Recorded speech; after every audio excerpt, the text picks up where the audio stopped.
Hello, welcome to Undisputed Boxing. We're back to discuss reviews, and Rick is here to make fun of my woeful prediction. Probably my worst. I was thinking, actually, is this my worst prediction? Probably since Glowacki, Akoli. I think it probably is. Yeah.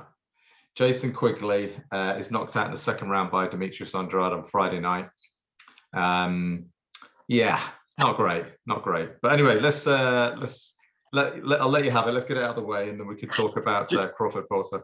Do you know what's funny? So I all the fights, I didn't watch any of them live. Because most of them were on in the middle of the night, and so I came downstairs in the morning and I recorded the main fight. Yeah. No, sorry, it's on DAZN, wasn't it? So I didn't need to record it. I just went to the fight, turned it on, and it's 14 minutes long. So I knew it was only 14 minutes. I'm like, this is going to go horribly wrong for like either both of us. No, sorry, well, horribly wrong for me or really, really wrong for you. And then, first round he gets knocked down and then it gets, finished in the second.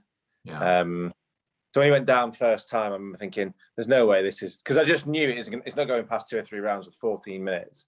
Yeah. But yeah, I was surprised with that result. I mean, I expected, I said Andrade would win, but I thought it would be points because he usually starts quick and then kind of been a few fights where he's hurt the other opponent and then he's not really stepped on it. I think he was in proper savage mode for him. Yeah. And Quigley didn't seem to turn up. He hardly threw a punch, looked very tentative. Don't know if he had an injury, don't know if he had problems with the weight. Just didn't look himself, though. Massive step up, and this is maybe what levels are all about. Yeah.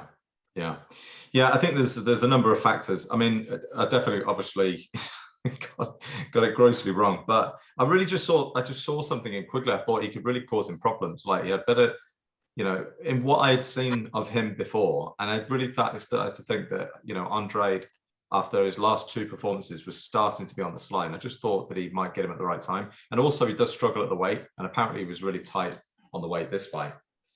But something that was quite a surprise was the difference in size. Like Demetrius just looked bigger, stronger, taller, rangier, bigger frame, and Quigley just didn't really sort of show up. He looked like a little bit like rabbit in headlights.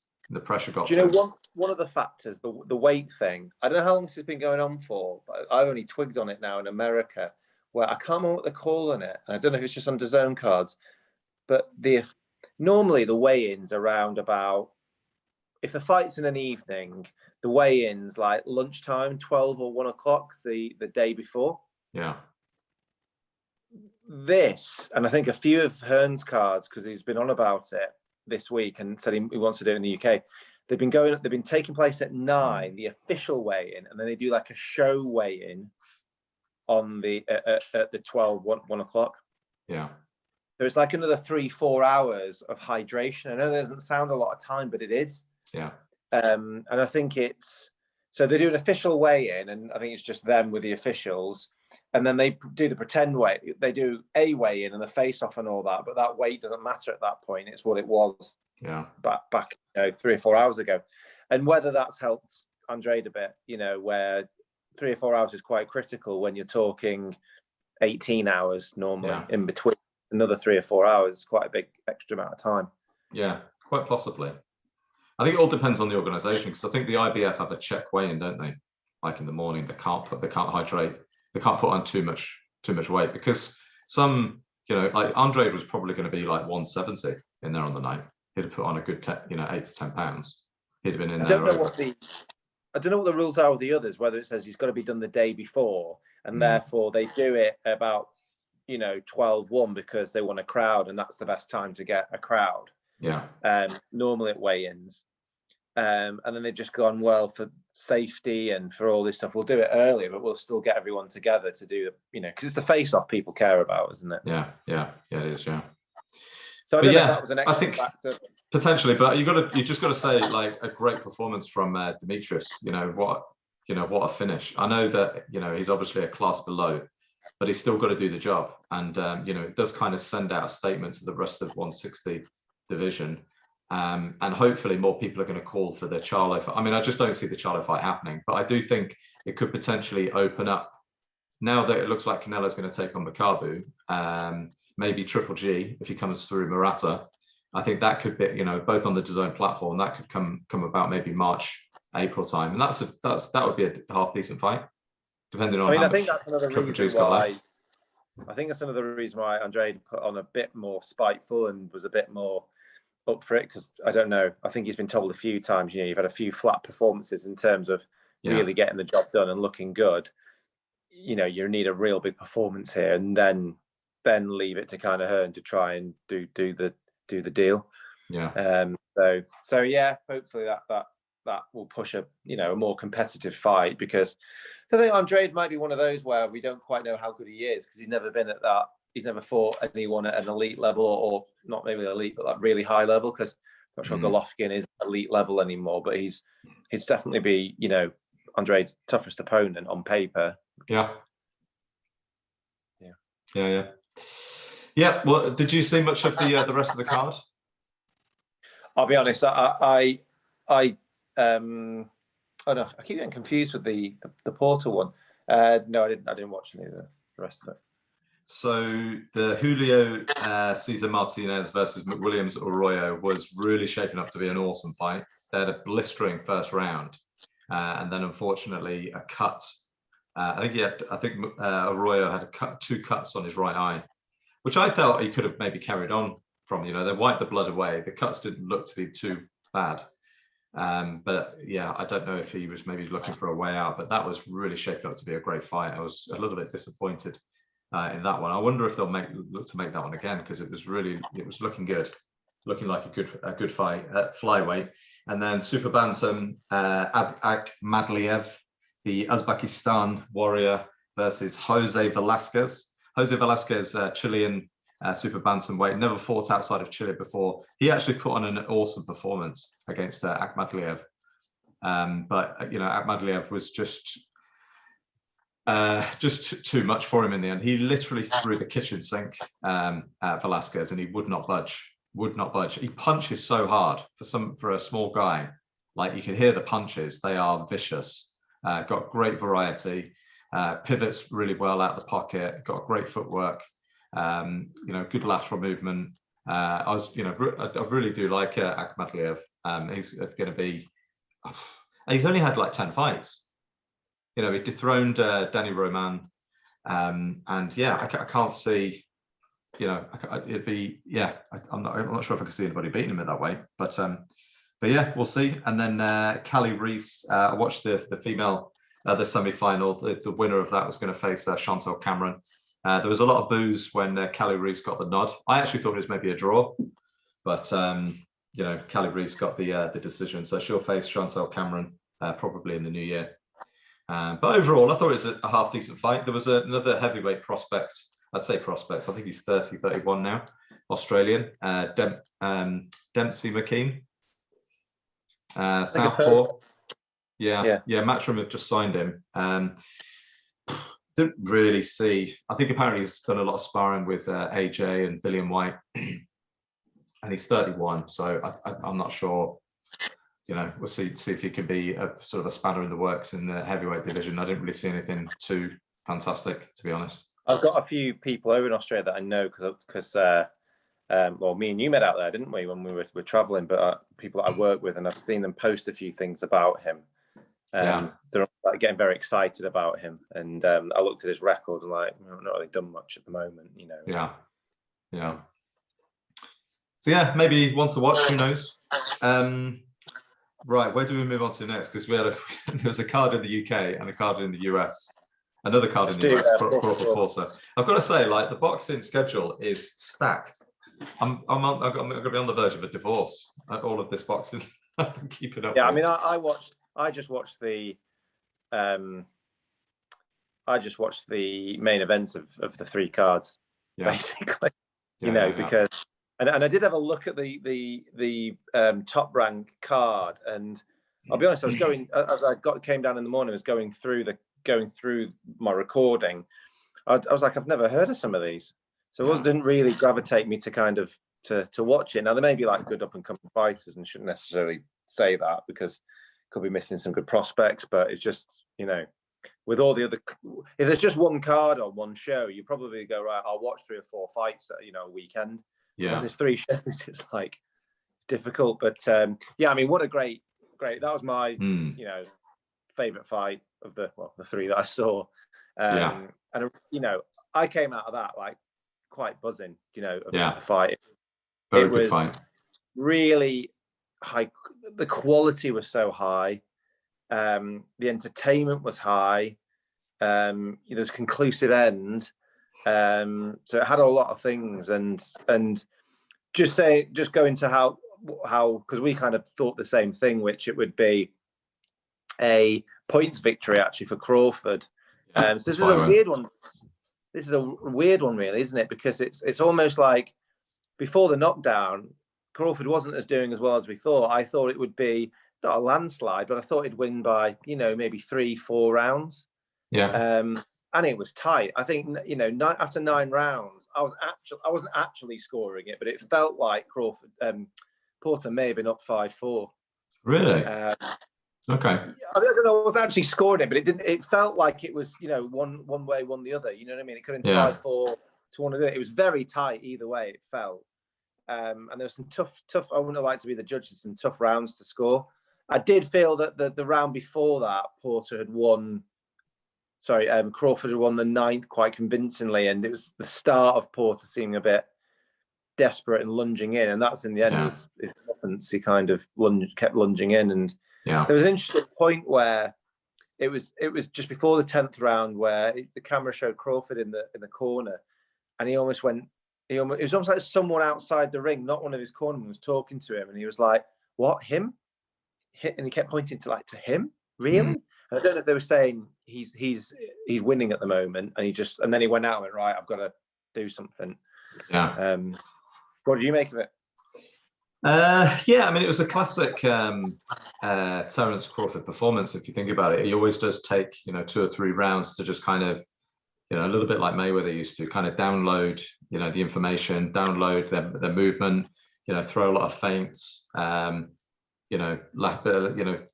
Circling around the ring, just see how they react to certain things, and then they just, for the rest of the fight, just kind of take them apart. But I don't know. It was definitely tight. I had Crawford winning. I didn't really see how Porter was going to win that fight. I think he had some success early on, but Crawford was just catching him with that check right hook as Porter was coming lunging in. I mean, he embarrassed him a few times where Porter was facing the crowd, and Crawford had kind of pivoted out of the pocket. But I think it's just great to see Crawford in the ring. It's a bit sad that he doesn't fight more regular. If he was fighting twice a year, and I wonder if that's part of the why Arum hasn't been rolling him out twice a year, because he doesn't make a lot of money on him. So he's just putting him out like once. He's been fighting like once a year for the last 3 or 4 years. And it's been a real shame because he is I just think he's unreal. He's one of my favorite fighters of this era, Crawford. But yeah. Surprised? I mean, you must have been surprised with the actual knockout, because I remember asking you last week, I was thinking knockout, and you were like, doubt it. Yeah, I kind of was surprised, yeah.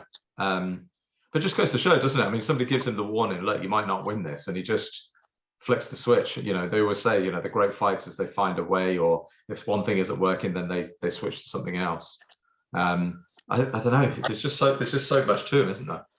Do you think it was what do you think about the stoppage from the dad? I mean, it's difficult because the dad, there's an extra emotional investment there, but what do you think about that?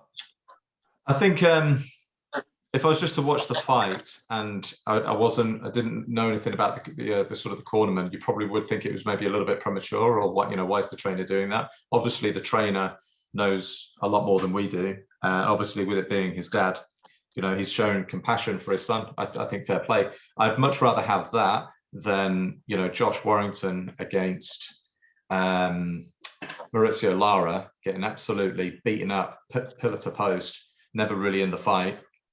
And he just got beaten to a pulp, and his dad was in the ring, just not conversely not really doing anything, didn't throw the towel in or just let him live to fight another day. He was just never really in that fight. So I would much rather have Kenny Porter's kind of school of thought than Josh Warrington's dad. Probably want something in between. Yeah, maybe. Look, I mean, the fans, they want to see the highlight finish, don't they? I just don't think he was that hurt, and it's easy me to say that, but I mean, he was very emotional. When you're hurt, you're not banging on the canvas like really annoyed. Because at first I thought maybe he's done his ankle or something. I didn't see it, and then but and also I think he got pinned the second time because he was still coming forward trying to find a shot. You know what I mean? It wasn't like he got knocked down and then Crawford came flooding forward and just beat him down again. It was almost like he went, he got caught flying in. So don't know. It was yeah. But he's retired now anyway. So good career. Good career. World class operator. Pretty much for everybody, didn't duck anyone. I mean, it was really fortunate that he was with the PBC because all the top fighters at welterweight were with PBC. So he's been very fortunate in his career to be able to fight, all the top guys, and had some good wins, under his belt. I don't think he's going to be a Hall of Famer or anything like that. But great career. Retiring probably at the right age. Well, it's strange actually, because about halfway, probably around 7 or 8, I was like, I think this is definitely going to points down, and this is going to be close if this carries on. Because I think I was expecting the first 3 rounds to be like they were. Then I expected Crawford to come on and be more dominant through the rounds, and he just wasn't. And I remember thinking to myself, well, you won't get away with it against Spence, and then obviously a few rounds later he does him, and you think, well, now how will the Spence fight go? Do you think Spence is a different animal? The older Spence, anyway. I don't quite know how good he is again since the accident, but he's another one who kind of winds up and takes a while as well, doesn't he? Yeah, he does. When did Spence last fight? Was it late last year when he fought against Danny Garcia? Yeah, he was meant to fight again, but something happened, didn't it? Didn't he get an injury? I don't know. It's PBC again though. They're fighting like once a year. It's just not regular enough. It's very frustrating. And I don't know. I didn't think that Errol Spence would stay at welterweight this long, because I know that he's very tight at the weight. Like people always talked about Kell Brook being very tight at 147. He really struggles to make 147. I mean, how much did we went to that fight? How much did Errol Spence, he towered over Kell Brook? And no, he wasn't like a very thick, wiry frame. He's a thick set. This was what, 4 years ago when he beat Kell Brook? Yeah, I can't remember now if his fight got caught. I seem to remember him getting an injury or the fight getting called off or something. I wonder if he was just struggling to make the weight and wasn't on kind of the right trajectory. Maybe. Might have been a thing. Just before because we're conscious of time, before we leave this fight, the press conferences afterwards are interesting. I don't know if you saw them, but no, not seen them yet. Crawford was up there with Bob Arum. It was dead awkward. He was half facing away from him, and he was kind of asked about, what's your future, and have you, you're gonna have to make up your mind. Because, well, I've kind of already made up my mind. I'll be kind of moving on. And Bob's just there, not saying anything. And then he goes, he said, and then another guy asked him, but Bob said, if you were to leave, he'd still look to be able to try and make the fight, even if you weren't in his stable between you and Spence. He goes, I don't know. He couldn't make it when I was in his stable. I don't see how he can after, if I'm not. Again, just dead awkward. Yeah, I think that. Yeah. Yeah. I think that relationship had soured a long time ago, hadn't it? To be fair, but yeah. But I really hope, to answer your previous question, Errol Spence. I just hope it happens. I don't have a strong opinion on it just yet. I think it's easy to say Crawford beats him, but Crawford's just won and in style. So, Errol Spence. I think maybe what you said when we talked about it earlier today, they both have a fight each, for 1 or 2 weeks apart, next March, April, and then they have a blockbuster in September. That's the dream for me. Yeah, same here. Richard Riakporhe. Again, I only saw the main event of that. I think you watched a few more, but what was your views? Yeah, I mean, he looks good, doesn't he?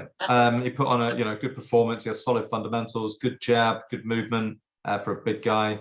Good finish. I think he was a world title challenger.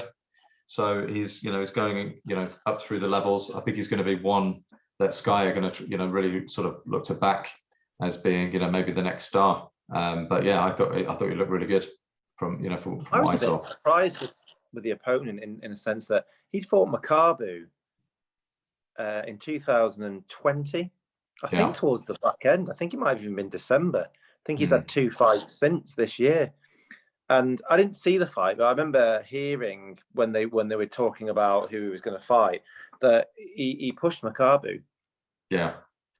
So I thought, well, this is a step up. This guy pushed Makabu, but then he is 41. But then it's not like he fought Makabu when he was like 35, and anything like that. Yeah. So I thought he was pretty poor. He threw a few things, but he just seemed to be old. Yeah. So I'm surprised he pushed Makabu. If he's pushing Makabu, then Canelo's going to have a whale of a time. I think so, yeah. I think Canelo's, I think he beats Makabu pretty easy, to be honest. I think he stops him. From what, granted, I've not seen a huge amount of him, but seeing, the Tony Bellew, I just don't see what, and Makabu's not a big guy either. He's not a big cruiserweight. Have you seen them next to each other? They've been at that conference, and they were kind of, and actually there's the height difference is there, but it doesn't look daft. No, he's a lot thicker than him though. I think the thickness will look quite weird. Yeah. And I don't know. I'm not sure I agree with you on the stoppage. I don't know. I don't know how many times Makabu's been stopped. I don't think many. It may just be Bellew. And Bellew, I think, punches a lot harder than Canelo. Maybe. Yeah. All right. But then we'll see. We'll get into that if we know it's definitely happening. I think it will happen, to be honest. Everything that I'm hearing is probably going to happen. That's the one they're going for. Why wouldn't Makabu take it? It's going to be a huge payday for him. Just quickly, because of time, you saw a bit more of the undercard. I think all I saw was Jose Burton's demise, which was pretty sickening, actually. And that's all I saw on the card. Apparently, he's struggling at that weight now. So whether he's going to move up. I haven't seen all the rest of it. There's more fights for me to watch. I need to try and put some time in with my marriage. Watching any more boxing. I did see Florian Marcoux against that French welterweight. I don't know. He looks very flashy, doesn't he, Marcoux? But I don't know. He doesn't really have that much pop. And I just think as he starts to go through the levels and he starts fighting guys in the top 20, 25, and he's throwing those kind of flashy combinations. I don't know. I'm not on the Marcoux train at all. I think he's a bit of a novelty act. There's a few of them knocking around like that, to be honest, it's more about their personality and that they're fighting poor opposition. And when they go up, Babic is kind of one. Yeah. And I quite like Babic, and I think at heavyweight it's even a bit more entertaining. But I'm concerned there's becoming too many of them in boxing. The first one that really stuck in my head, I know there's been loads before, but who's the guy who used to be O'Hara Davis? Yes. He was one of the most recent, more modern ones where he just winds people up and just gets known for being a prick, basically. And he's got some talent. Do you know what I mean? He's got some talent, but it's only going to get him so far. But he gets, I don't know, he just ends up getting high on bills because he chats a lot of rubbish, winds people up the wrong way. Probably looks good, when he's fighting poor opposition, in good shape and that. And probably some people want to see him get banjoed as well to some degree. Yeah. And it's almost like the art is keeping them at low level for as long as possible and milking them because they won't be expecting tons of money. It's like Babic. It's like, when are they going to pull the trigger on him and go, right, let's have actually a fight that you're going to struggle with? It's all on how they develop as well. Like sometimes, if you look at Conor Benn, Conor Benn was a little bit of a novelty act if you recall when he started, but you could just sort of say, fair play to him. He's actually developed and he's actually become a bit of a player now in the welterweight division. Look, is he going to win a world title? We don't know. But, recent performances, you actually think, there's actually something there. Yeah, I think he's probably one of the most improved, actually, Conor Benn. So it all depends on how much time he has to improve. But yeah, a bit of a novelty act, I think. That category. I mean, I think Ben started very young. He didn't have hardly any amateur fights, and he was starting about 20, I think, and didn't have as much the man strength, particularly then. And he was struggling against guys that he'd probably seriously do over now. I'm not sure how good he is yet.